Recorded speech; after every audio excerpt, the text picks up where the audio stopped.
लेकिन फिर कुछ हुआ। उसने तुम्हारा हाथ पकड़ने की कोशिश की। तुम्हें लगा तुम्हारा शरीर जम जाएगा, लेकिन नहीं, कुछ नहीं हुआ। तुम्हारे हाथ अब भी गर्म थे और जिंदा। पहला एहसास ताइहेंग की आंखें चौड़ी हो गई। तुम तुम पर मेरा जादू असर नहीं कर रहा। उसने तुम्हारा हाथ दोनों हाथों से थाम लिया, जैसे कोई खोई हुई चीज को फिर पाले।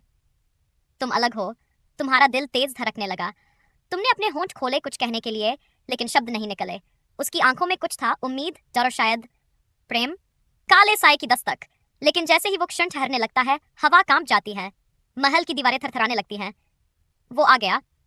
ताइहिंग बुदबुदाता है। कौन? तुम पूछते हो। वो जिसने मुझे श्रापित किया, अंधकार का राजा। अगर उसने देख लिया कि मैं किसी इंसान को क्षण को छू सकता हूं, तो वो तुम्हें मुझसे छीन लेगा। तुम्हारा संकल्प। तुमने तलवार अपनी पीठ से खींच ली। तुम्हारे भीतर अब डर नहीं, एक आग थी। अब तक मैं एक आदेश के तहत यहाँ आया था, तुम कहते हो, लेकिन अब मैं यहाँ अपनी मर्जी से रहूंगा। और अगर तुम्हारा अंधकार मुझसे लड़ना चाहता है, तो उसे पहले मेरी तलवार से बात करनी होगी।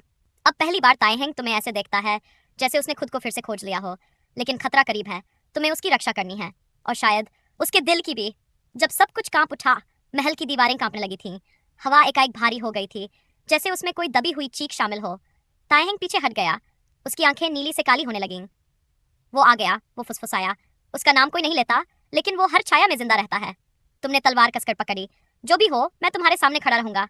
अब ये मेरी लड़ाई भी है। झील के किनारे अचानक एक भयानक दरार फटी। जमीन से धुएं जैसी काली परछाई निकली, और फिर वो एक आकृति, बिना चेहरा, सिर्फ आंखें, जो जलती हुई लग रही थी।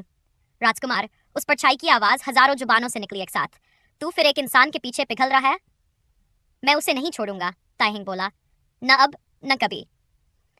और उसकी हंसी इतनी ठंडी थी कि तुमने पहली बार डर को महसूस किया। लेकिन एक योद्धा डरता नहीं।